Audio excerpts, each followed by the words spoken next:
पश्चिम बंगाल में एसआईआर को लेकर सियासत गरमाई हुई है। पश्चिम बंगाल की मुख्यमंत्री ममता बनर्जी ने वोटर लिस्ट से महिलाओं के नाम जानबूझकर हटाए जाने का आरोप लगाते हुए चुनाव आयोग और केंद्र सरकार पर गंभीर सवाल खड़े किए हैं। मंगलवार को नवान्न में आयोजित प्रेस कॉन्फ्रेंस में ममता बनर्जी ने कहा कि शादी के बाद ससुराल जाने वाली, उपनाम बदलने वाली और स्थानांतरित महिलाओं को टारगेट कर वोटर सूची से बाहर किया जा रहा है। उन्होंने कहा कि शादी के बाद उपनाम बदलने वाली महिलाओं को वोट डालने का अधिकार ही नहीं दिया जा रहा है। चुनाव व्हाट्सएप पर ही चल रहा है। एसआईआर को लेकर जब देखो तब नियम ही बदल दिए जाते हैं। निर्वाचन आयोग ने बीजेपी के एआई उपकरण का इस्तेमाल किया है, जिससे एसआईआर डेटा में नामों के मेल न खाने की समस्या सामने आई है। एसआईआर के दौरान निर्वाचन आयोग ने उन विवाहित महिलाओं के नाम हटा दिए जिन्होंने उपनाम बदल लिए थे। चुनाव आयोग और बीजेपी पर ममता बनर्जी के आरोपों को लेकर सियासत गरमा गई है।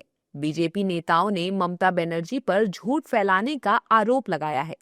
बीजेपी नेताओं ने दावा किया है कि इस बार राज्य की महिलाएं ममता बनर्जी के खिलाफ वोट करेंगी।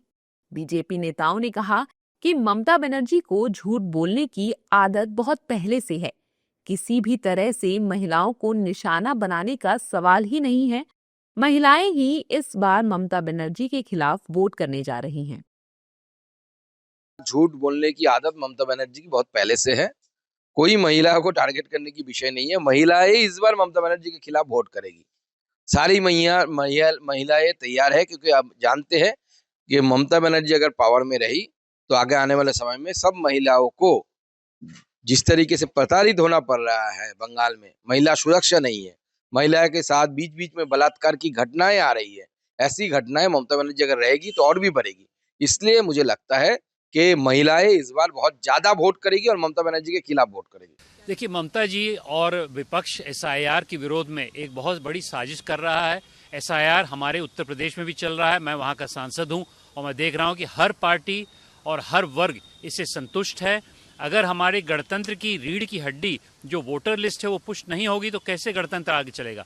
और ममता जी ने पहले भी दिखा दिया है, जब ईडी के रेड हुआ किस प्रकार से उन्होंने भाग के वहाँ से अपने जो पुर्जे से वहाँ निकाले और भागने लगी। तो इस प्रकार की जो वहाँ बर्ताव है, जहाँ पर प्रशासन के ऊपर दबाव डाला जा रहा है, मैं समझता हूँ कि इलेक्शन कमीशन पे भी दबाव डाला जा रहा है। इसके विरोध में कार्रवाई करी जाएगी।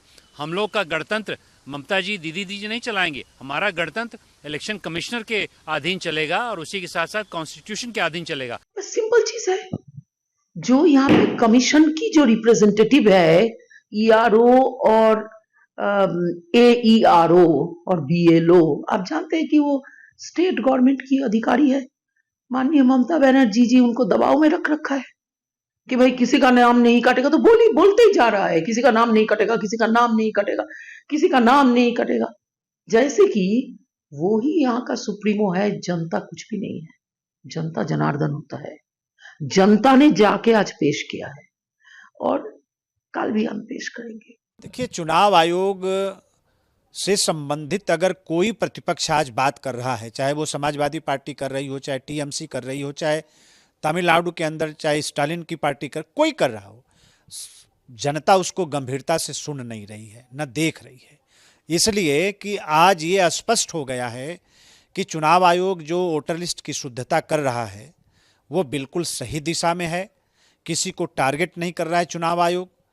जो घुसपैठिए हैं, जो बेवजह वोटर लिस्ट में जिनका नाम आ गया, उनका नाम बाहर किया जा रहा है। जनता उसका अभिनंदन कर रही है। सीएम ममता बनर्जी ने बताया कि महिला वोटर तृणमूल कांग्रेस की जन समर्थन की मजबूत आधार रही हैं और 2026 के विधानसभा चुनाव से पहले उन्हें अधिकारों के प्रति सतर्क करने के लिए ये चेतावनी जरूरी है। वहीं बंगाल में एसआईआर को लेकर सियासी बयानबाजी तेज हो गई है। बीजेपी नेताओं का कहना है कि राज्य की महिलाएं मौजूदा हालात से चिंतित हैं और बदलाव चाहती हैं। महिलाओं को इस बात का डर है कि कहीं पश्चिम बंगाल की स्थिति बांग्लादेश जैसी ना हो जाए।